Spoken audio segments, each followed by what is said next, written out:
pinakamataas sa pagpupuri at pagluluwalhati at karangalan sa ating tagapagligtas na mahal na Panginoong Hesus Kristo. Dubleng paggalang sa ating beloved parents in the Lord. Ating inaalala ang pinagpalang aral at turo ng ating minamahal ginagalang na pastor, beloved Evangelist Wildy E. Almeida at ating beloved assistant pastor Lina C. Almeida. Pagbati sa beloved Almeida family, beloved preachers, workers, mahal na mga kapatiran at mga baguhan. Ang una kong patutuo kung paano ako na-save dito, 1994, dahil nagkaroon ako ng malaking problema dahil sa asawa ko noon. Hallelujah. Dahil nagkaroon siya ng third party. Tapos lagi ako iyak ako ng iyak sa kwarto. Araw-araw yun. Tapos nung sabi ko, kasi dati dumadalo ako sa isang kongregasyon Trinitarian din. Pero talagang hindi ko alam, akala ko nasa katotohanan na dahil basta akala ko doon ng totoo. Tapos sabi ko, mahal na Panginoon, akala ko totoo ang binadaluhan ko. Ipakita mo kung nasaan ka. Sabi ko, iyak ako ng iyak. Tapos may sabi, buksan mo ang TV. 3 beses, buksan mo ang TV. Sabi pagbukas ko ng TV, hallelujah, gawain ng Jesus Miracle Crusade sa Channel 13, hallelujah. Praise the Lord. Tapos nung habang pinapanood ko, iyak ako ng iyak dahil napanood ko lahat yung mga pamilya na naghihiwalay, pero kahit ilang taon na nung nasa gawain na sila ng Jesus Miracle Crusade, nagkabalikan, hallelujah, tapos pati mga nagpapatutuo na mga masasamang tao, bakla, tumboy, sabi ko, totoo, ito yata ang totoo, sabi ko, hahanapin ko to, sabi ko, tapos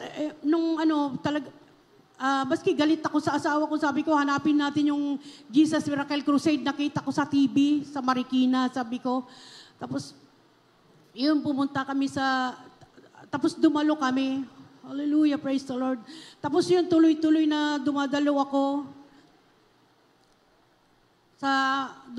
sa Marikina. Ayun na, hanggang binabawalan na akong dumalo dahil napapabayaan ko na daw yung anak ko. Hallelujah, praise the Lord.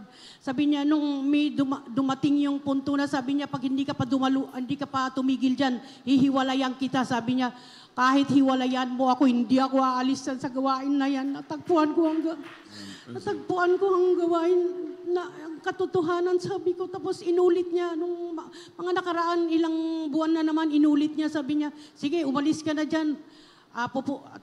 Total, pupunta tayo sa Canada. Sabi niya, ayaw ko na ngayon ng Canada. Nandito yung gawain ng Jesus Miracle Crusade. Ayaw ko iwanan. Sabi ko gano'n.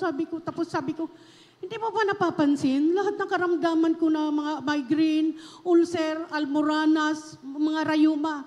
Hindi ka na bumibili ng gamot, sabi ko. Tapos sabi niya, ay oo nga pala, sabi niya. Tapos magmula noon, hindi pa ako marunong mag-drive noon. Maski bumabagyo pa yan, hallelujah. Hinahatid ako sa Cuneta Astrodome, pati mga anak ko na maliliit pa sila noon. Hallelujah. Baby pa yung bunso ko noon. Pero talagang maski sabi ko, ihatid mo kami, maski kung hindi niya kami mahatid, nagtsatsaga ako, pupunta kami sa, mag-jeep, magbabas kami, pupunta kami ng monumento, mag-LRT kami, hallelujah, praise the Lord, hallelujah. Maski anong mangyari talaga, hindi ako talaga nag-absent noon, hallelujah. Hanggang napansin ko naman na talagang wala na siyang ginagawa, parang nagkaroon din ng takot. Hallelujah, praise the Lord. Tapos nagkasakit siya ng nervous breakdown, tapos insomnia, tapos yung high blood niya na talagang 200 over 100 plus, ganon. Tapos umabot ng 6 months na talagang ganon ang nangyayari. Tapos tatlong psychiatrist ang pinupuntahan namin. Hallelujah. Grabe ang gamot na binibigay sa kanya, pero hanggang hindi talaga gumagaling hindi talaga nakakatulog. Maski 5 seconds lang ang tulog niya, tapos pagka magigising na naman, parang talagang masasabi mong parang baliw na sa itsura niya na Tapos nung isang araw, isang gabi, mag-overnight ako, sabi niya, huwag kang aalis. Hindi pwede na umalis ka, hindi pwede na mawala ka sa paningin ko. Sabi niya, ay hindi pwede. Sabi ko, kung gusto mo, sumama ka sa akin sa overnight sa Amoranto. Sabi ko, no choice talaga siya. Siya talaga ang sumama. Pagdating namin doon, nung joyful song, gising pa siya. Pero nung pagdating ng solemn song, nakatulog siya. Hallelujah, praise the Lord. Hallelujah. Samantalang hindi talaga makatulog yan. Tapos sabi nung katabi namin, sis, huwag mong gigisingin. Kasi sobrang lakas ang hilik niya. Nakakahiya doon sa katabi namin sa Amoranto. Tapos sabi nung katabi namin, sis, huwag mong gigisingin. Ibig sabihin, pinagaling na siya ng mahal na Panginoon. Yes, amen, hallelujah. Hallelujah, hallelujah. Tapos, yun nga talagang ang sarap ang tulog niya. Tapos sabi niya, bakit yung nervyos ko, hindi pa rin naalis? Sabi niya ganun. Hindi pwede na alisin agad yan dahil baka hindi ka na dumalo, sabi ko. Tapos nung kinalingguhan na yan, sabi niya, nakita niya yung parating yung sasakyan ni mahal na pastor. Sabi niya, gagaling ako kung si mahal na pastor, ililihan sa ni mahal na pastor. Sabi niya ganon. Tapos sabi ko, sige, pagkatapos ng gawain, magpalihans tayo, sabi ko. Tapos nung tapos ng gawain, dinala nila sa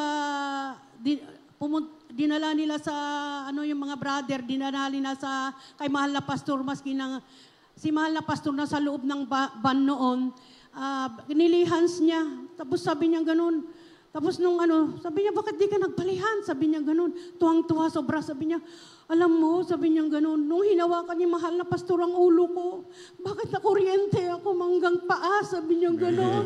Hallelujah. Tapos yun, parang walang nangyari, talagang pinagaling talaga siya ng mahal na Panginoon. Hallelujah. Praise the Lord. Hallelujah. Doon nag-umpisa talagang parang walang nangyari na sa kanya. Hallelujah. Tapos pangalawang ang nanay ko naman, na nagkasakit siya sa kidney. Halos lumaki yung katawan niya kasi parang hindi na magkasya sa kama ng hospital dahil nasira na pala yung kidney, hindi makaihi. Tapos sabi ng doktor, kailangan daw madialysis. Maski dialysis daw, hanggang 6 months pa rin ng buhay niya. Sabi ng kapatid ko, sige, pa-dialysis pa rin natin. Hanggang basta makita pa rin natin, maski 2 buwan lang, sabi niya. Pakita natin na buhay pa, sabi niya. Tapos sabi ko, tinuloy namin ang dialysis. Ang nangyari, dahil 83 na siya noon, mahina na ang katawan, matanda na rin, saka lagi nagda-dialysis, linggo-linggo, bumigay yung katawan na halos wala na siyang buhay, 3 days na nakomatos. Hallelujah. Tapos yung araw na yon, 2013 yun nangyari, may preachers meeting dito sa Manila noon. Tapos yung mga preacher na dumalo dito, kinabukasan, uuwi na sila. Sabi ko doon sa preacher doon sa amin, sa Abra, sabi ko, bago ka dumiretso ka sa ospital dahil ang nanay ko ilalabas na sa ospital. Dahil sabi ng doktor, wala na daw magagawa. Ginawa na daw ang lahat, pero hanggang doon na lang daw ang buhay ng nanay ko. Ilihans mo muna, sabi ko. Tapos yun ang ginawa ng preacher. Tapos nung paglihans ng preacher sa kanya, umuwi na yung preacher. Tapos nung wala pang siguro ilang minuto na umalis yung preacher, nabuhay ang nanay ko. Hallelujah, praise the Lord. Tapos sabi niya, tapos ang salita lang niya, hallelujah, praise the Lord, hallelujah, praise the Lord. Kasi save na rin ang nanay ko. Tapos, nung tumawag ako sa Abra, doon sa Abra, sabi ko, ay tumawag pala ang ate ko, sabi niya, sabi niya, may papakausap ako sa'yo, sabi niya. Pero yung ate ko na laging umiiyak pag tumatawag, iba na ang boses. Sabi niya, may kakausapin ka. Sabi niya, sino? nung sabi ko, hello, nanay ko na ang kausap ko. Hallelujah, praise the Lord, hallelujah. Binalik pa lang mahal ng Panginoon ang buhay niya hanggang talagang gumaling na siya, tapos pabalik-balik na siya dito sa Manila. Nagbibiyahe siya, binigyan ng mahal na Panginoon ng 10 years. Praise the Lord. Nung kinuha lang ng mahal na Panginoon nung 3 years ago, kinuha na ng mahal na Panginoon kasi dahil matanda na rin siya, 93 years old na rin siya. Hallelujah, praise the Lord. Yes, amen, hallelujah. Ipatutuo ko rin yung nangyari sa akin nung November, ngayon November this year. Tapos nung may naramdaman ako talaga na nilalagnat ako, tapos may bukol sa kilikili. Ang bigat ang pakiramdam ko sa likod.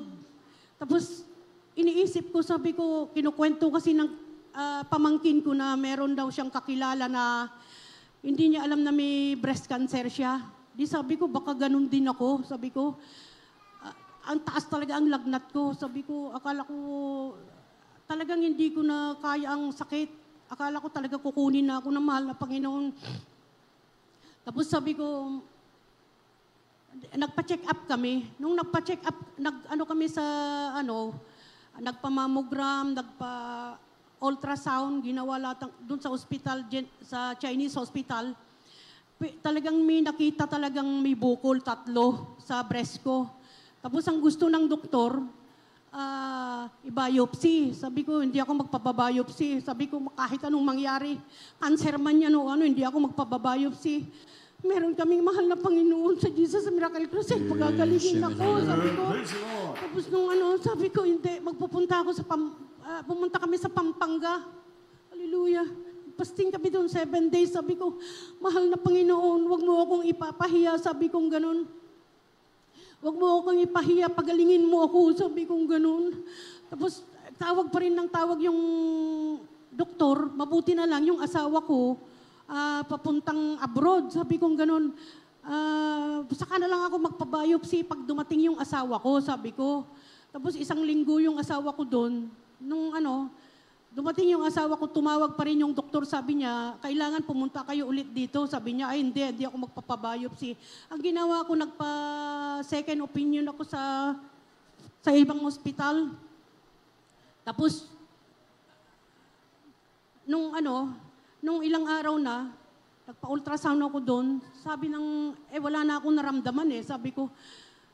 Tapos, nung kinuha na namin yung resulta, sabi ng doktor, hindi ka naman kailangan i-biopsy, sabi niya. Kasi wala naman bukol yung kilikili mo. Yes, Sabi niya. hallelujah. Kasi wala na akong nararamdaman na sakit, sabi ko. Pinipilit ng doktor ni biopsy, sabi ko.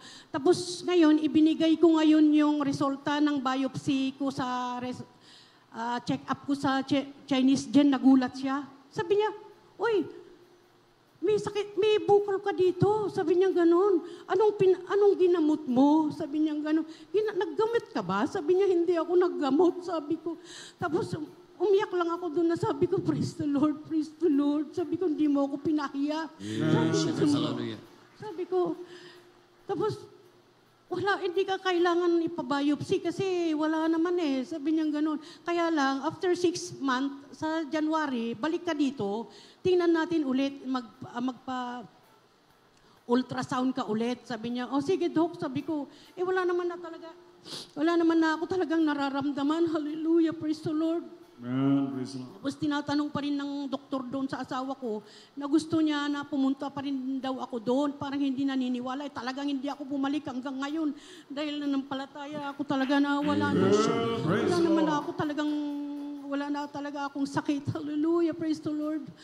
Hallelujah. Pasalamatan ko rin lahat ang mga pagpapalang binigay ng mahal na Panginoon sa amin, sa pag-iingat sa amin, sa aming pagmamaneho, mga anak ko, asawa ko. Hallelujah. Pinapasalamatan ko lahat yan. Pati mga binigay niya sa amin, totoo ang pagbibigay. Hallelujah. Dahil pasalamatan ko yung mga binigay niya sa amin, mga bahay, kondo, commercial building, tapos malaking bahay, mga sasakyan din na binigay sa amin. Hallelujah. Pinapasalamatin ko lahat yan. Lahat ng kapurihan, pasasalamat ay sa ating pinakamamahal na Panginoon po lamang. Hallelujah. Praise the Lord. Amen. Hallelujah. Palakpakan po na. Well, praise the Lord. God bless po sa ating webcast testimony. Beloved